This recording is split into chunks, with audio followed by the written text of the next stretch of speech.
Good evening, everyone. Thank you very much for joining us today. I am Pranya, and I'm with the Ananta Center. A very warm welcome to all of you to this special session of the Ambassador Series on UK-India, Evolution to Transformation. The Ambassador Series is a unique platform set up by the Ananta Center for interaction with heads of foreign missions in India and Indian missions abroad. It is an honor to have His Excellency Mr. Ellis, the British High Commissioner to India, joining us for this session. We were delighted to have His Excellency join us earlier this year for the India-UK Track 2 Dialogue on Climate Change and Energy convened by Ananta Aspen Center and the London School of Economics. High Commissioner Ellis, it is a real pleasure to have you with us today. I would also like to welcome Ambassador Y.K. Sinha, the Chief Information Commissioner of India, former High Commissioner of India to the UK, Sri Lanka, and Ambassador to Venezuela. Thank you very much for joining us today, Ambassador Sinha. Before I hand over the proceedings to you, sir, just some quick instructions for our audience. Please send in your questions throughout the session and don't wait till the very end. We will be taking questions during the Q&A portion of the session. If you're watching this session on Zoom, please use the Q&A portal at the bottom of your screens. And if you're on Facebook, please write in your questions in the comment section. With that, may I now request Ambassador Sinha to please chair the session, and over to you, sir.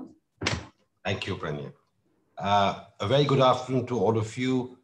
The special session that the Ananta Aspen Center has organized on UK-India Evolution to Transformation. I'm sure you will enjoy this special session as part of the Ambassador Series. A particularly warm welcome to High Commissioner Ellis, the British High Commissioner in India. He will be the keynote speaker for this afternoon session. And I'm sure we look forward to his views and, of course, more importantly, the interaction that all of us will have with the High Commissioner and with the people viewing this program. I've not attended too many of these Ambassador Series, but I understand they have been very useful, particularly in disseminating information regarding the status of bilateral relations with the country concerned, in this case, of course, the United Kingdom.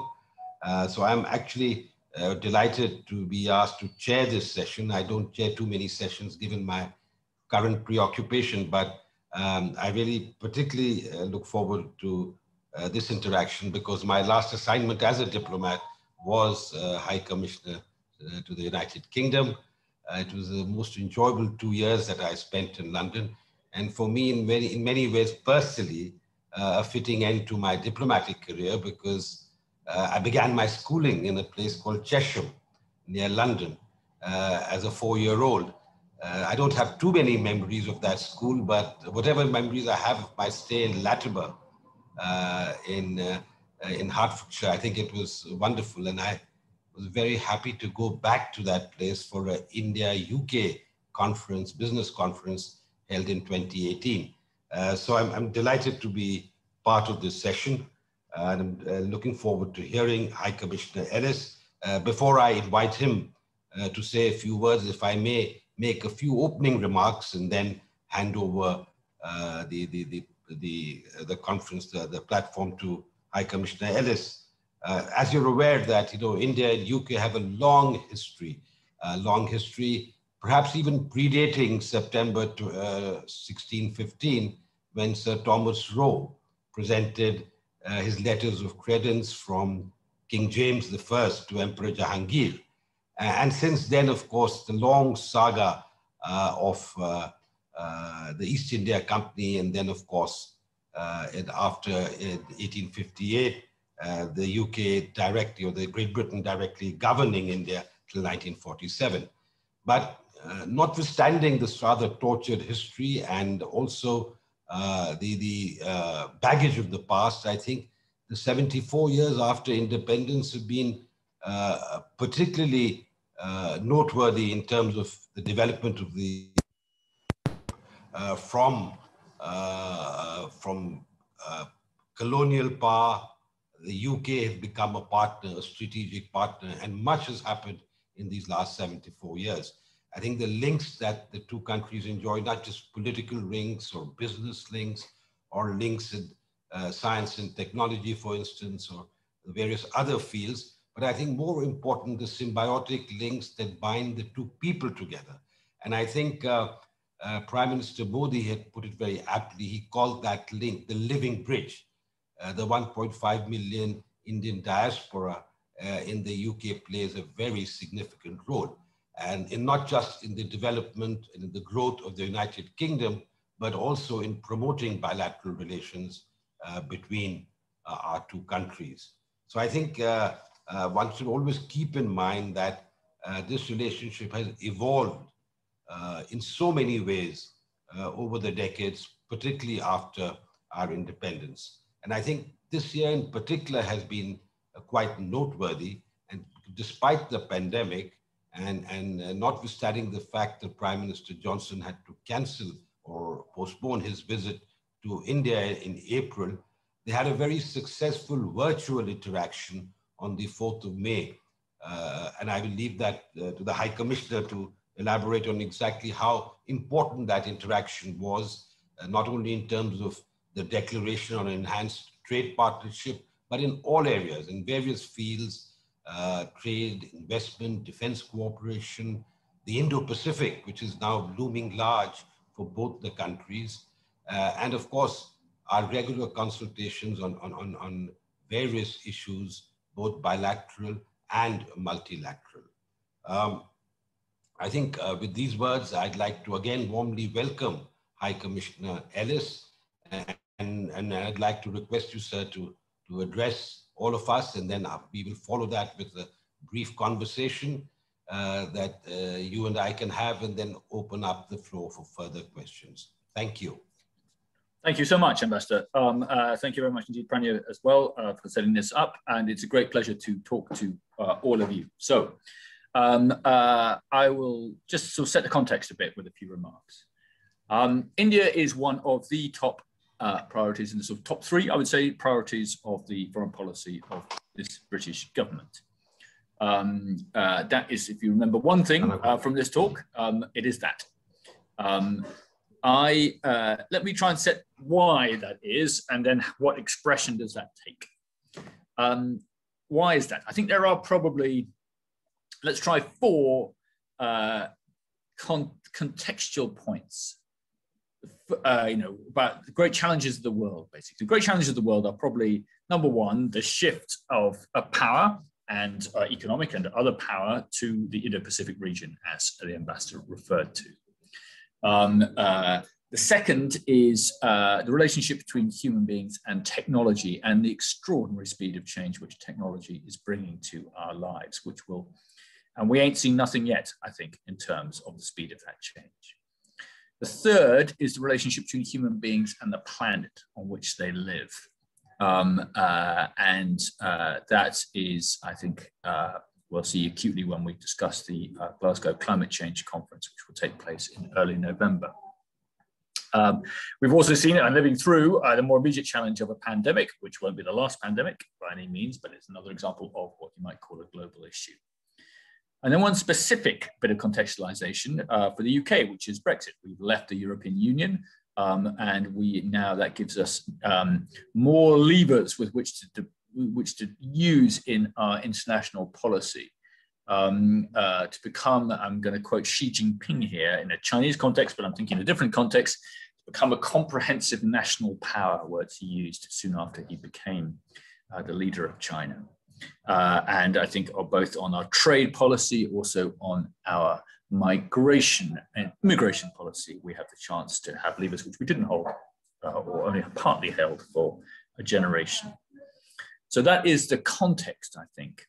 Now let's get into the drivers of why I think this is so important to the UK, India is so important to the UK. The first is China. And clearly, that almost all countries in the world, and that certainly includes India and certainly includes the UK from different perspectives, are looking at how do you deal with the China of today and tomorrow.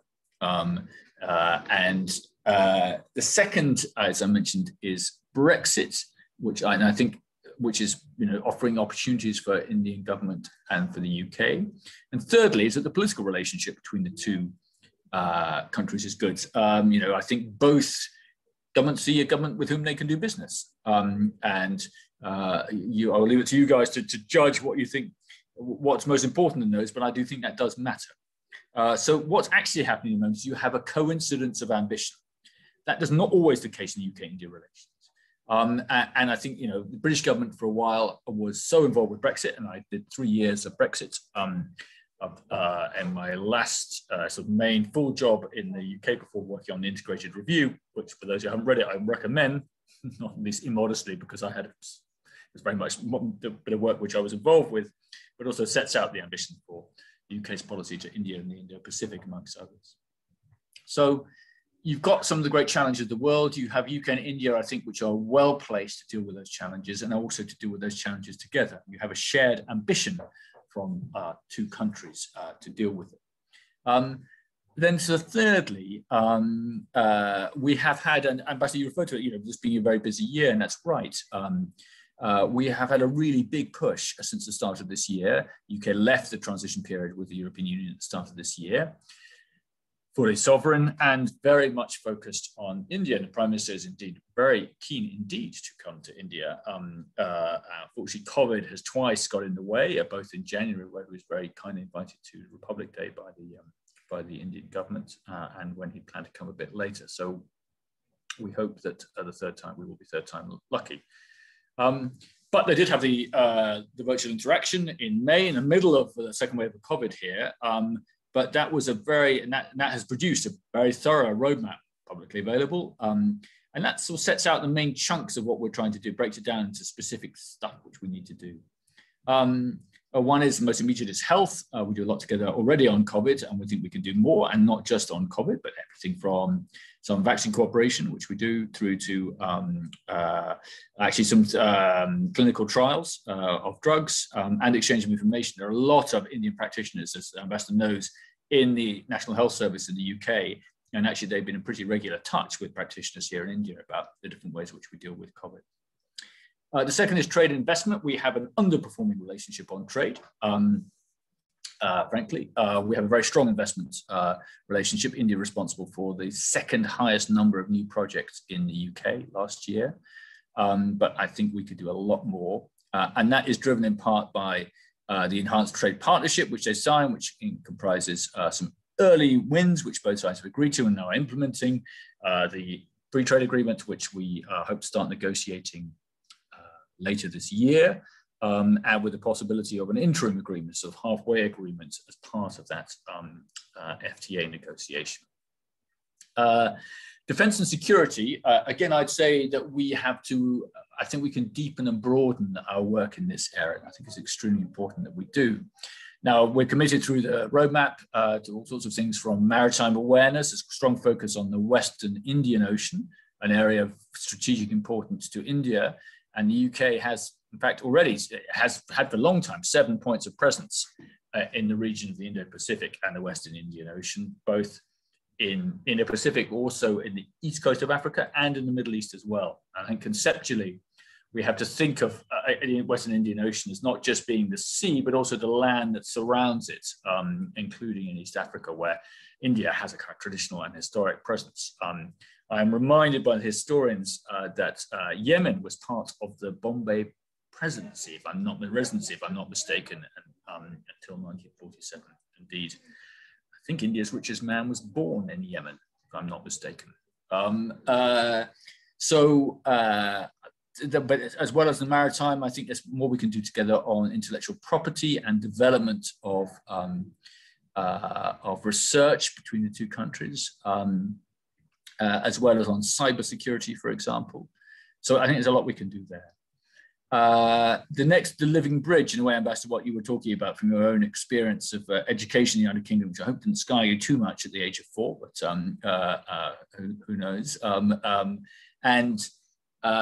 It's very cheer. We signed. The two leaders endorsed a mobility partnership, which essentially enables and facilitates the flow of legal migrants between India and the UK, and is a bit tougher about dealing with illegal migrants between India and the UK. We have, as you say, 1.5 million people of Indian origin in the UK, including some of the most successful people in the UK. The name of our finance minister is Alok Sharma, of our interior minister is Priti Patel, and the chairman of the conference, of the climate change conference, is Alok Sharma. That does tell you something about the success of politicians, British politicians of Indian origin in the UK. But that's across all kinds of walks of life as well. For those of you interested in biodiversity, you probably know the Dasgupta report, an excellent bit of work done by Professor Dasgupta of Cambridge University. In the media, and across all areas, you can see the contribution which Brits of Indian origin make to my country, and we benefit enormously from that. That is continuing. The visa statistics came out today. I'm a bit of a statistics nerd, that shows a continuing rapid increase in the number of student visas given to Indian nationals going to the UK. That's a reversal of a bad trend which had resulted from the UK government at the beginning of the last decade ending the route to work after you've studied in the UK. That led to a significant drop in Indian students, now rapidly catching up with China as the biggest number of students, foreign students in the UK. India remains the country which gets by far the greatest number of work visas, 44% of all work visas between June 2020 and June 2021 from Indian nationals, and also the highest number of highly skilled work visas of any country. So that living bridge is alive and well. Living bridge brings the good and the bad. I won't say the ugly, but that includes folks who we need to extradite from one jurisdiction to another, and that is obviously part of the relationship that we have and something we have to manage. But I would point out to the need for greater cooperation on serious organised crime, I think, as part of the kind of new relationship we have. Finally, the fifth leg, I would say, is you can have 5 legs. Perhaps in India you can. Climate change was highlighted between the two leaders. And that is because of the Conference of the Parties in Glasgow in a couple of months' time. Let's face it, there is probably no global, any global problem requires India to be part of the solution. You are now one of the indispensable countries, one of the 3 or 4 countries of the world without whom you cannot tackle a global problem. And this is not really a problem of India's making, but India, unlike so many countries, actually has the power, to affect the solution, and of course it's overachieved, in fact, on what it's been doing on climate change in the last few years. And I think it has ambition to go further. Listening to President Modi ji at the Red Fort a couple of weeks ago, you really got a sense of the importance of sustainability and the degree of ambition. So you have those 5 legs. You see it expressed also, I think, this kind of different relationship in the UN Security Council, which we're sitting on this year and next, where UK is working with India, for example, on maritime security, which was a theme of their debate until we started the Indian presidency earlier this month. In the G7, our Prime Minister was absolutely determined he was going to invite India to the G7, and was extremely happy, I think, with the to be working with Prime Minister Modi on some of the G7 issues, with 1 or 2 other countries as well. And we're talking about President Ramaphosa as well, who's another really important contributor to that discussion. In the UN, more generally, through the Climate Change Conference, for example. In the Commonwealth, for example, through the work we're doing together on disaster resilient infrastructure and on supporting small island states who are under threat from climate change. So it spreads out across the multilateral forum. We'll see further expressions of it this year. We'll see it when we have the, hopefully when we have the climate change conference. We'll have it when the UK's carrier strike group, which is a combination, essentially UK-led, but with some Dutch and US presence as well, which has already been through the Western Indian Ocean, already done some exercising with the Indian Navy, will return in due course, having gone further east. And I think I saw the Indian CDS, the other day, referring to, the UK as one of the countries with whom India would intend to exercise more. And I think that just builds understanding and trust, which I think is absolutely essential. So I guess what I'm saying in short is that I don't think the UK can afford for this just to be a continuation. It needs to be actually a transformation of what we do with India. And I think that's partly because of the world in which we're in now compared to even 5 years ago. I see a coincidence of ambition from the Indian government And that's reflected in the joint ambition of the roadmap. And that's, there is a kind of determination on both political sides to drive their machines. Come on, we need to do better than this. We need to go deeper. We need to go broader.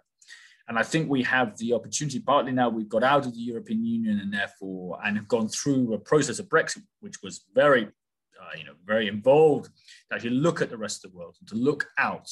And India is absolutely central to that. And that's why I'm very lucky to be in this job at this time, when we have, I think, a huge opportunity to work together.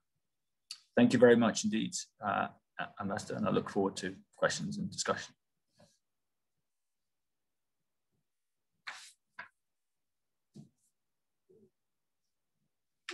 Ambassador, I think you're muted at the moment.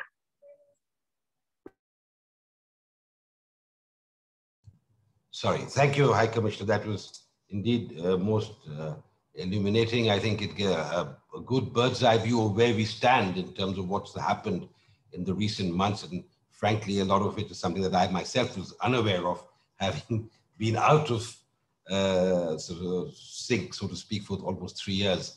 But I'm very happy to learn that so much is happening and so much is in store, really.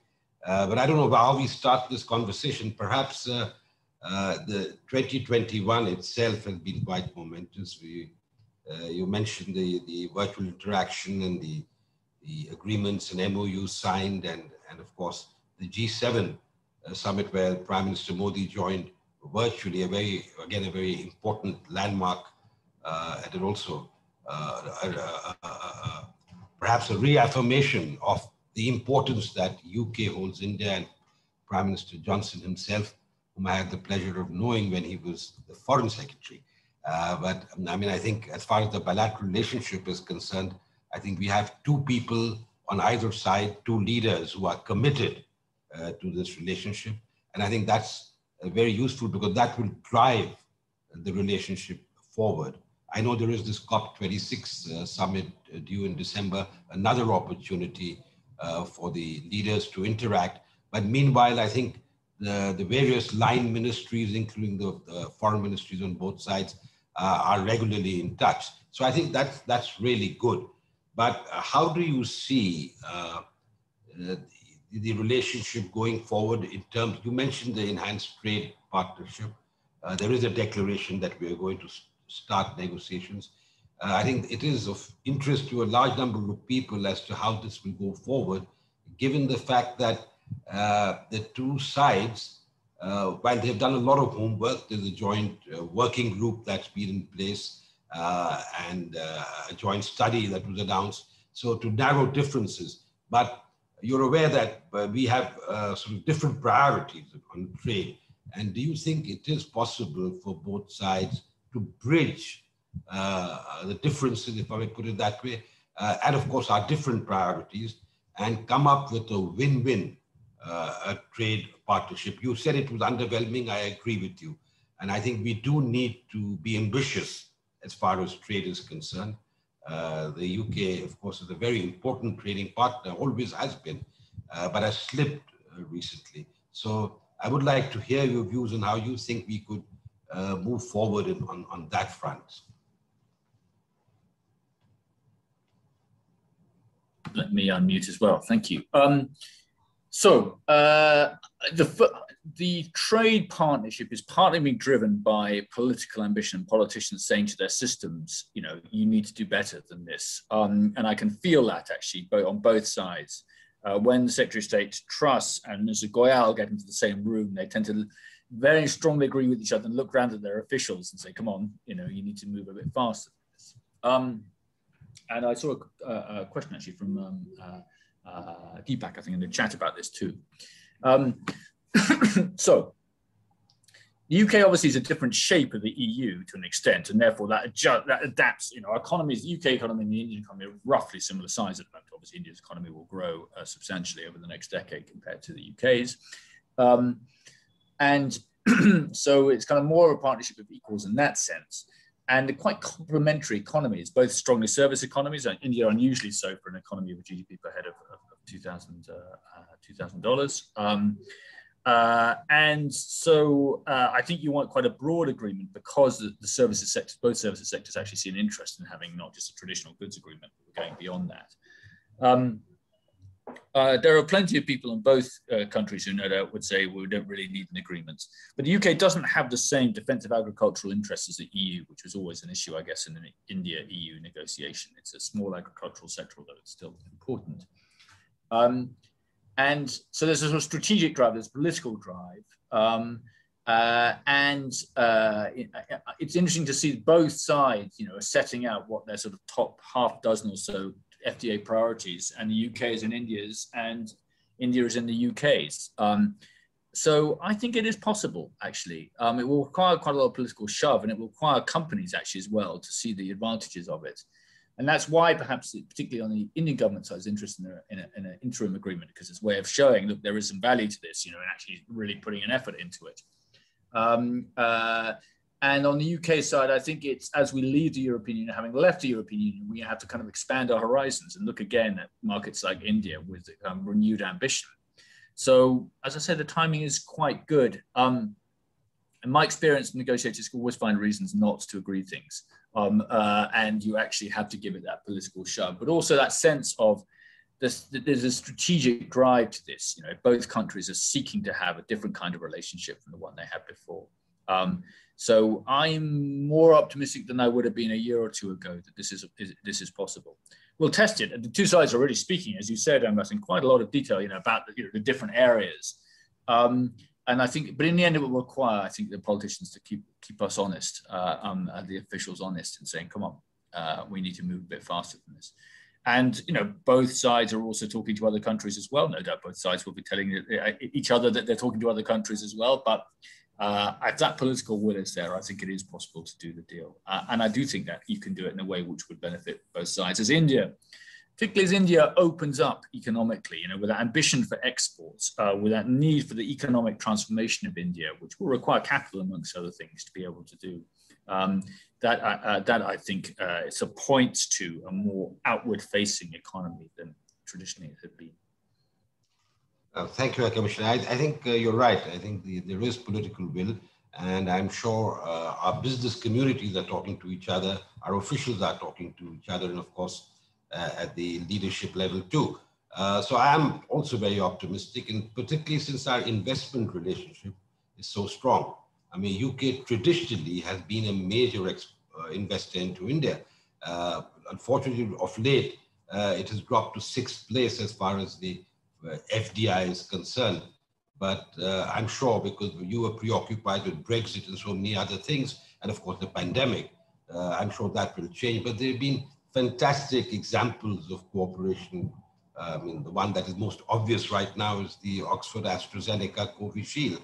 I mean, that is a wonderful example of how, you can sort of the complementarities are got together. So I'm actually quite optimistic about our economic relationship as a whole. I know there will be give and take.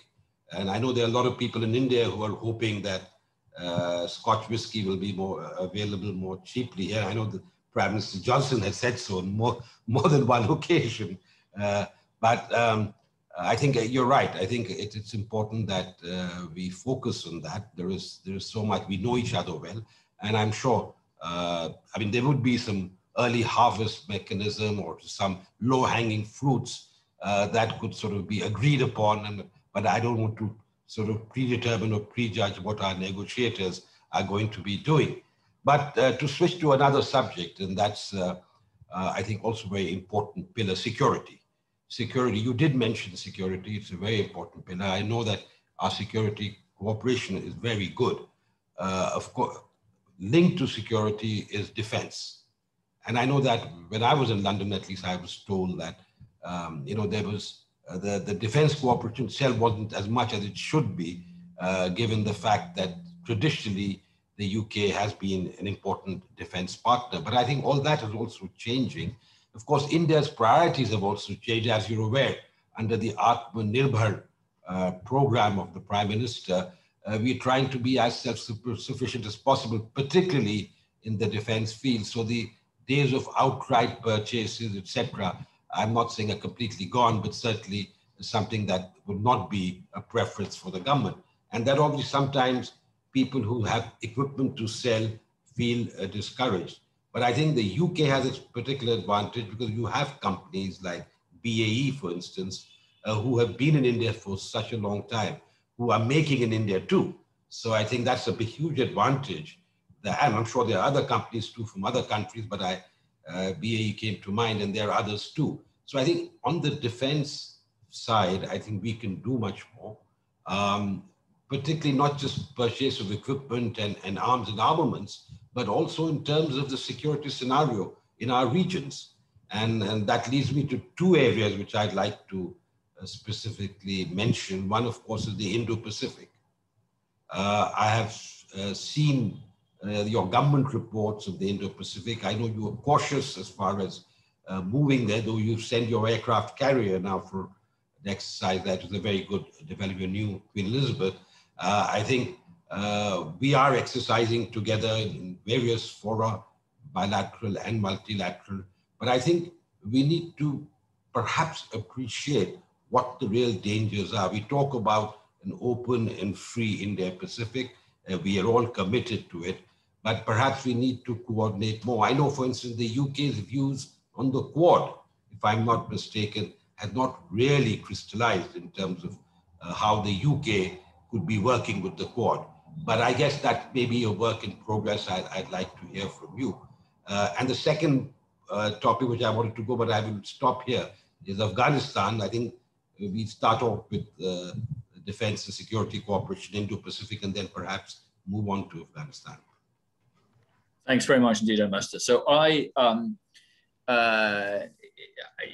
think a few sort of things on the Indo-Pacific. So firstly, actually, we have had quite a long presence in the Indo-Pacific. So we have 7 points of presence actually dotted. If you start with East Africa, which I think it's appropriate to do when you think about the kind of the space we're talking about, right through to the Pacific.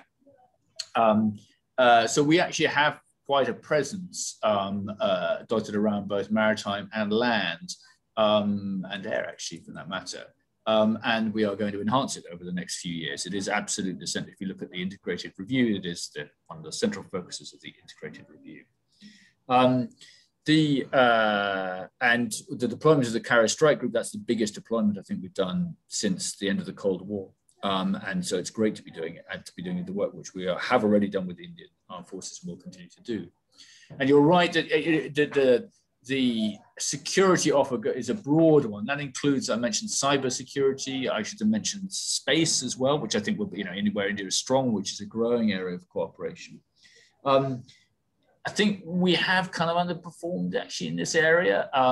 And one of the ways in which we can change that is indeed through joint collaboration, industrial collaboration.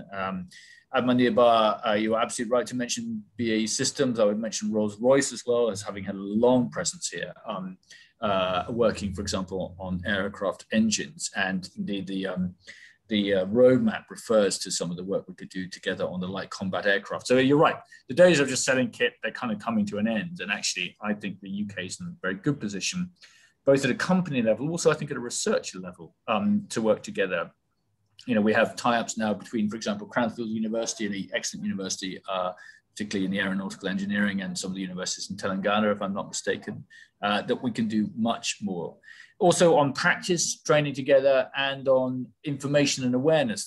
There's now the Situation Center, which India hosts for the Western Indian Ocean, which we have a secondary into, and also through pragmatic support. And I think we have in the tubes, if it's not signed already, a logistics memorandum of understanding. There's a whole series of practical steps we can take. The question on the Quad is a very good one, and I get asked it. I mean, the Quad itself is a work in progress. It's interesting to see how it ebbs and flows, actually, partly according, frankly, because of China and the different members' attitudes towards it. I would say, so the Quad is, in the end, we're not a member of the Quad. That's for the Quad to work out what it wants to work on and how it wants to work. We have excellent relations with all 4 members of the Quads bilaterally. I think there's more we could do trilaterally, for example, say with India and one other member of the Quads. But that, I mean, we will just continue to work very closely with those countries. as the Quad, if they decide they want to have a different kind of relationship with the UK, great. But I think that is very much, I would say, for India, Japan, Australia, and the United States to work out together. And that, in a way, it seems to me that usually before you can think about the work you do with others in the organization, you have to work out your own organization first. And I suspect that's probably what will happen over the next year or two. But as I say, we work very closely with all of those countries. Should we go on to Afghanistan? Is it the topic at the moment? Yes, I mean, I think, thank you, that was very useful. On Afghanistan, if I may just preface the remarks, because I personally have been involved in that region for a large number, almost 10 years of my 37 years in the Foreign Service. So great interest in it. And it's obviously very topical on what's happening now with the NATO and the ISAF withdrawal from Afghanistan. And what happened, unfortunately, yesterday is just a pointer of things perhaps to come. I hope not. But unfortunately, we live in this region. We are very much part of this region. And whatever happens in Afghanistan and in the neighborhood affects us deeply. Now, having said that, this is one area where I feel, and correct me if I'm wrong, High Commissioner, but the area I feel where India and the UK haven't really come together in terms of their perspectives. And the reason why I say that is that I recall, for instance, the London conference in 2010, in Afghanistan, January 2010. And I remember negotiating the draft communique or the outcome document. And a common friend from the UK for FCO at that time, Karen was doing it from, Karen was my counterpart. And but I realized that our views were not exact, and that was in 2010. But fast forward 2021, and I'm not sure whether we've really sort of moved forward in terms of how to approach the problem. Because I'm aware that UK has been in the forefront of a dialogue with the Taliban. Not just the recent dialogue, not just the agreement leading to the agreement in February 2020, but I'm talking about even earlier. The UK was always very keen and they were engaging the Taliban, and we were always wary of the red lines. The red lines that the international community had said. In fact, even in London, I remember, for us, we were very keen that those red lines are maintained. Of course, now that is academic, it's a thing of the past. But what I find is, for instance, my good friend, the Chief of Defense Staff, Sadiq Carter, his statement about the Taliban, which just recently sort of became viral, at least on the social media. I was quite shocked to hear that. Perhaps it was taken out of context. But I just wanted to ask you, is that the position really? Because I know after what happened yesterday, I think a lot of people are really wondering whether this withdrawal was really, at the time, the withdrawal, the way it was carried out, etc. And more importantly, the deal that was struck. And I know that it was not the US that really struck the deal, but of course, ISAF, NATO, the UK is an important member of the NATO. Obviously, you're all part of that deal in terms of withdrawing. Now, our fear is naturally that you're leaving behind a vacuum, and a vacuum which is going to be very, very difficult for all of us, for you in Europe, in the West, but more importantly for us. And it brings me back to one central point that we've been making, that the mission should be to clear the terrorist swarm, this viper's nest in the neighborhood. If that had been the mission, then perhaps it would have been accomplished earlier. But that was never the mission, really. There was always an acknowledgement that the problem came from across the borders, but nothing really was done about it. And do you think that the last 20 years, if that particular issue had been addressed, perhaps the outcome may have been different? Sorry, I did a long preface. Hello, well, it's a subject you know well, obviously, Ambassador. So the first thing I'd say is that obviously the UK invested a great deal in trying to make Afghanistan a more stable country. 457 of the soldiers in my country died there, trying to achieve that. And I have close friends who fought there and indeed suffered there. And that is something which I think is always worth remembering. The second thing to remember is, of course, as you absolutely rightly say, this is very much India's region, and the impacts of what happens in Afghanistan are significant for us all, but especially for India. What we learned, of course, is that it's not just exclusive to the region. It has impacts elsewhere, including in the UK, US, as we saw with 9/11. So what now?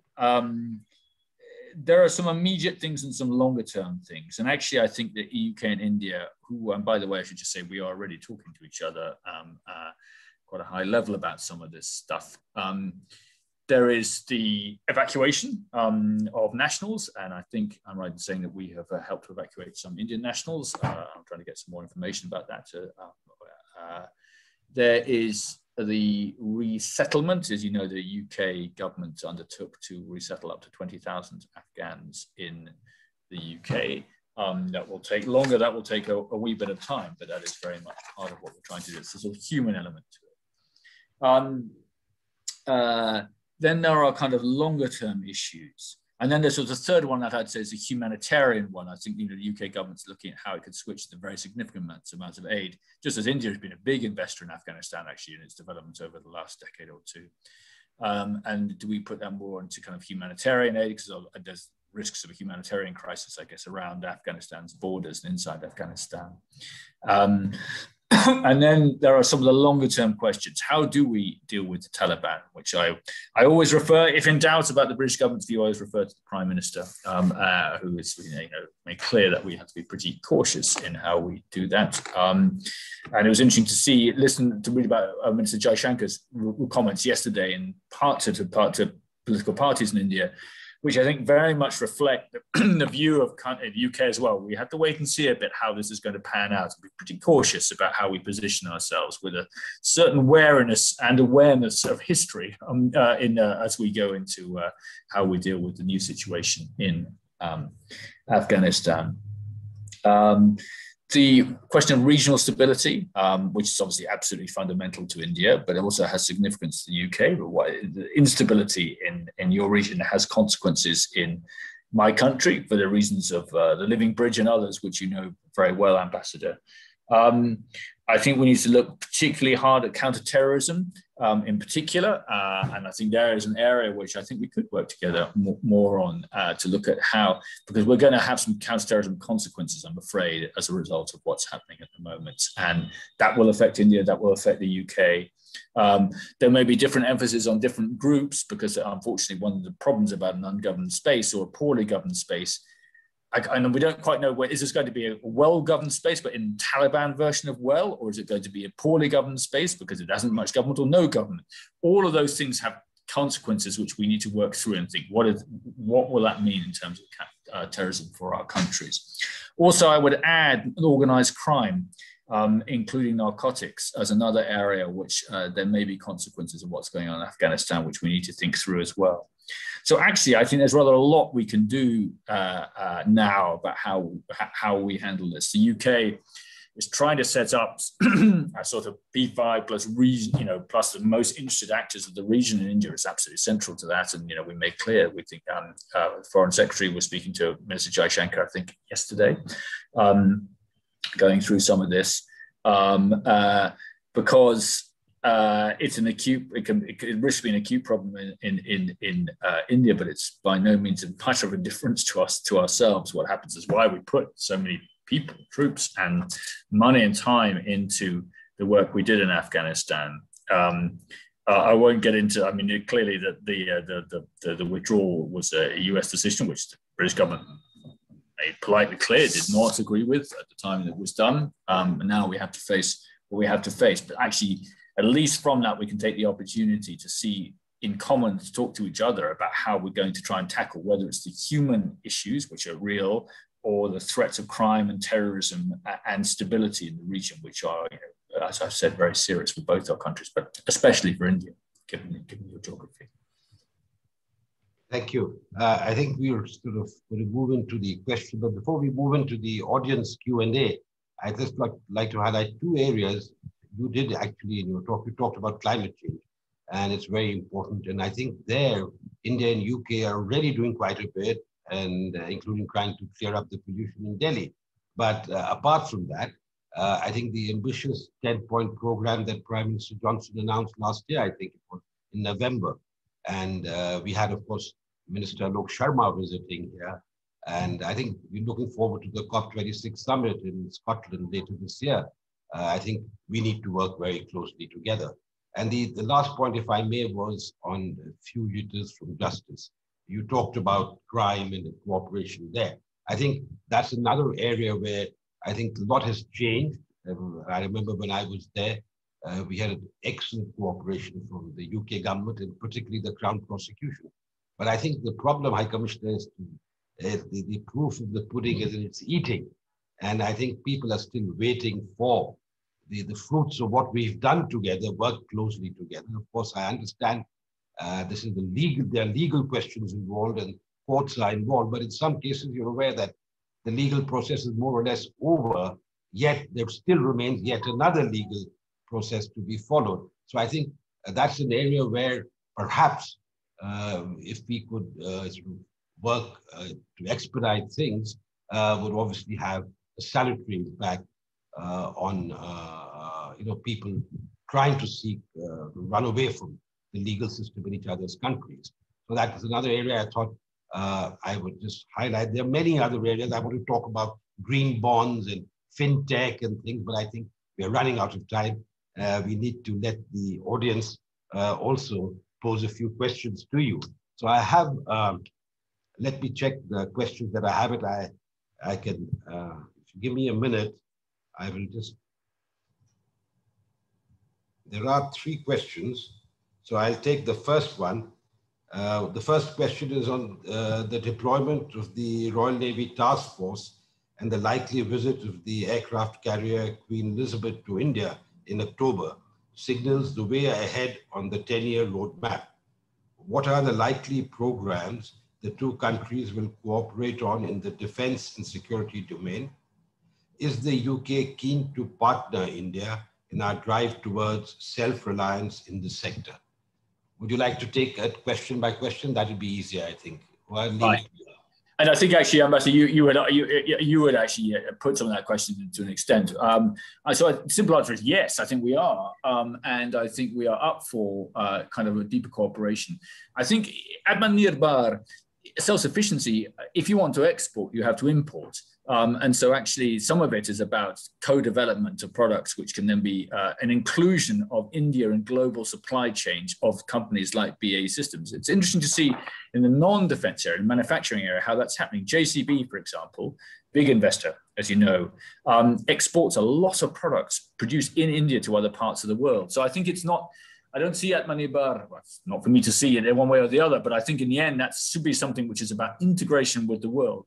But on a high level of trust, I think that's a really interesting issue now, is the degree of trust. And let's give another example of that. There is a huge market opportunity for India in 5G technology. There are very few countries in the world which are going to be able to mass produce 5G technology at competitive prices. China is one, but because of the decline in trust for China, India has a great opportunity there. That links back, of course, to India's own regimes of trust, for example, on data. I hate to say it, Ambassador Sudhi, but on data management, some of the things you know far better than me, and making sure that there's a kind of high level of trust between different countries about the way in which we handle data. But on that basis, I think there's a huge opportunity for India, not just for its self-reliance, but in terms of its projection into the world. Thank you. The second question is, realistically, how long would a UK-India FTA take?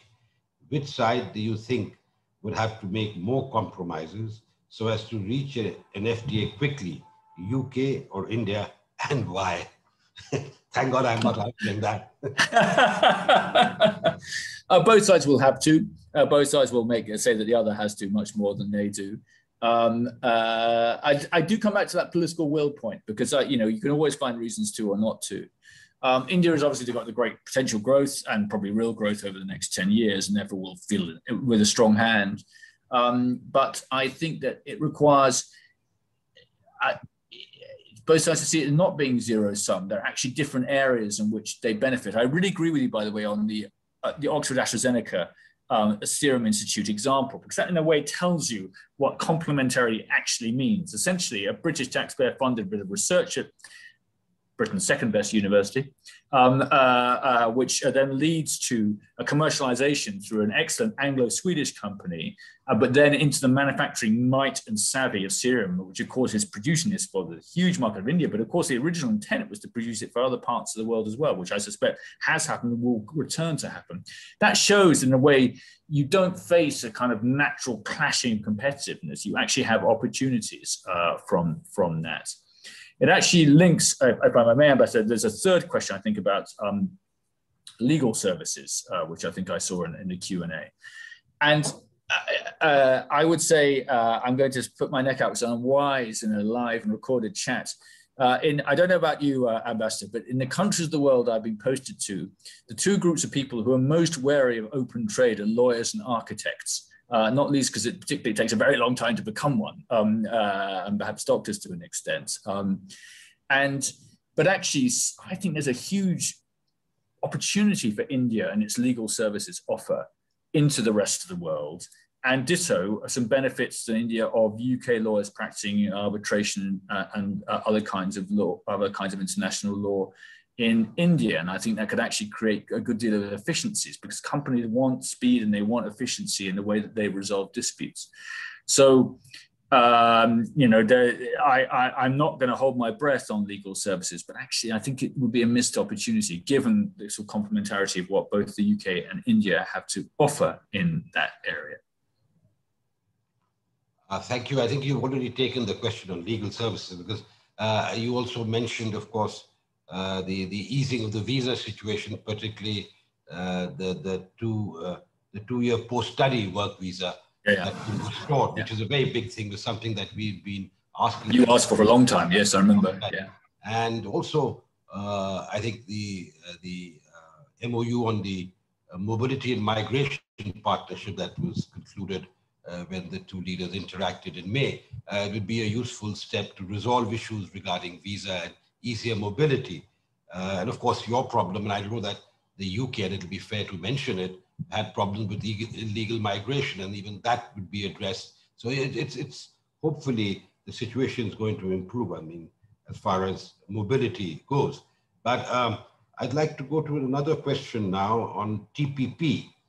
I think the question with UK aiming towards joining TPP, would it also suggest to India in considering a possible move to join the club to enhance trade relations with its members?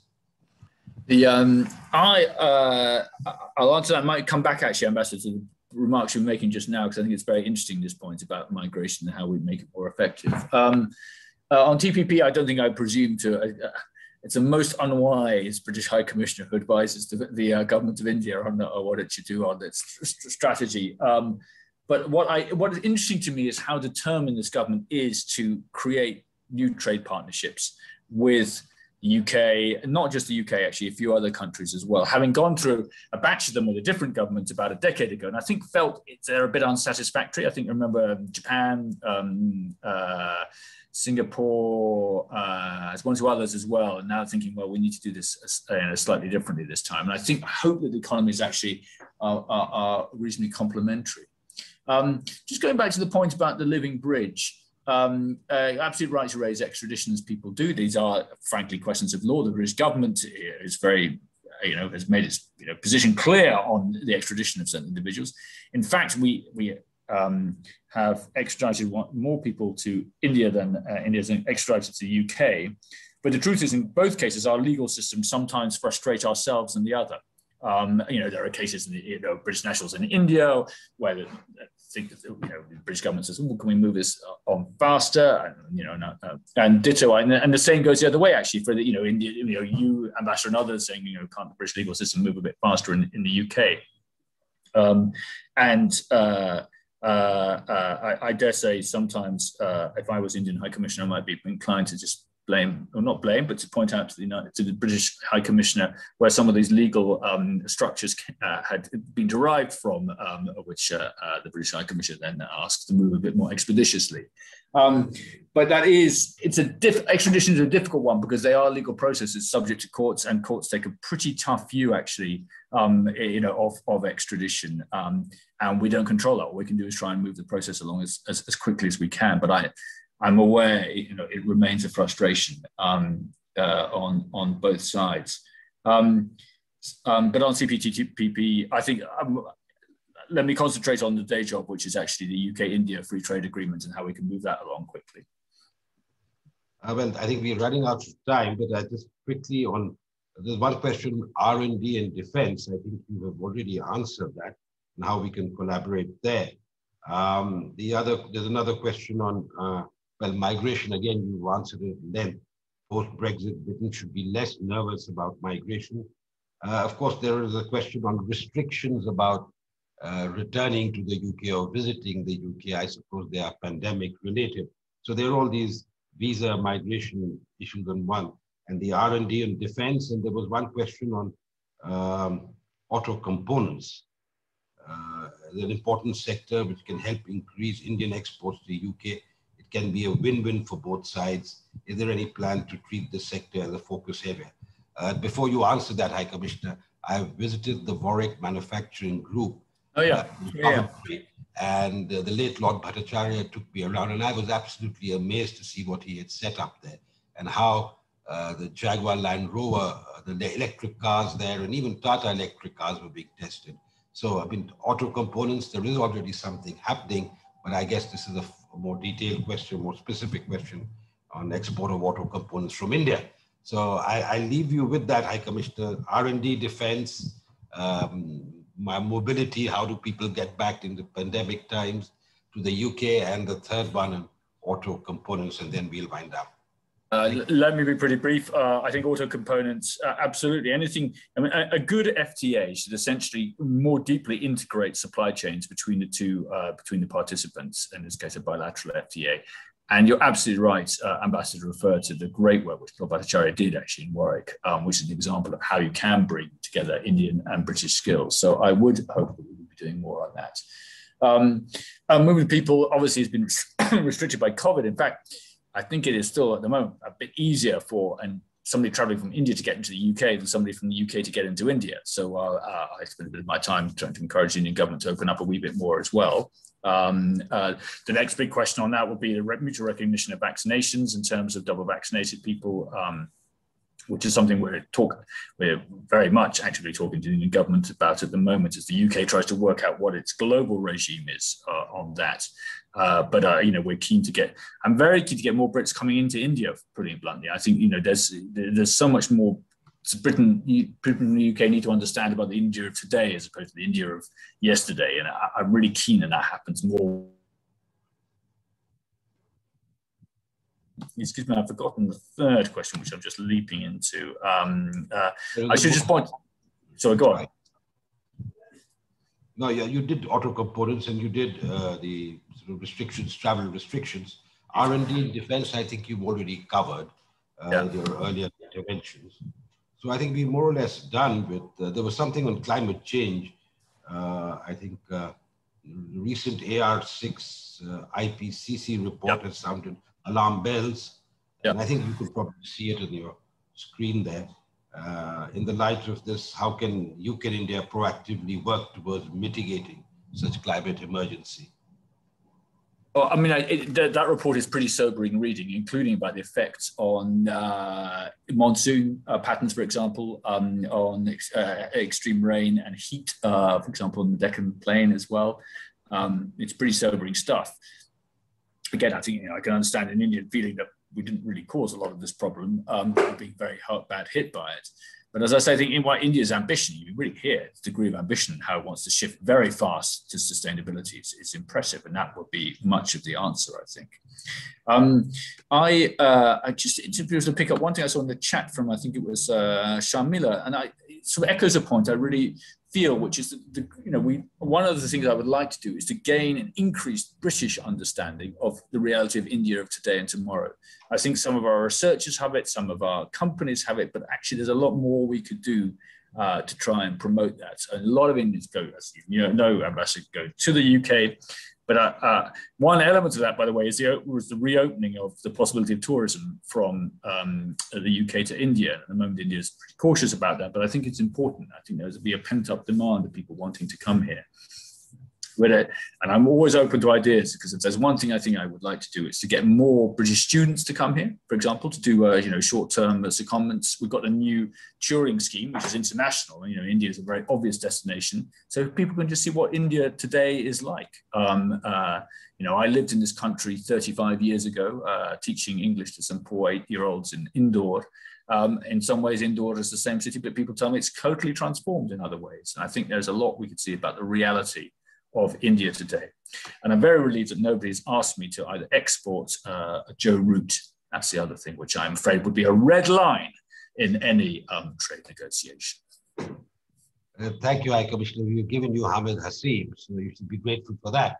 But I think we've had a fantastic, I'm under strict instructions that I must close the session, but I think we could have gone on much longer.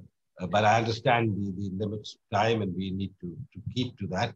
But it's been a very interesting discussion. Thank you so much. I mean, there's so many facets to this bilateral relationship, and I think we were able to cover most bases, including cricket, in the end. But I think it's been really wonderful having you. I'd like to thank the Ananda Aspen Center for hosting us and this session virtually. Hopefully, in the not too distant future, we dispense with these virtual sessions and get to meet face to face.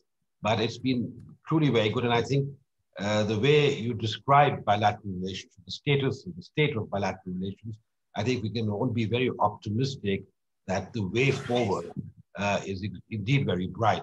And we look forward to a much closer relationship, not just between the governments and the various sort of parts of the government, but more importantly, people to people.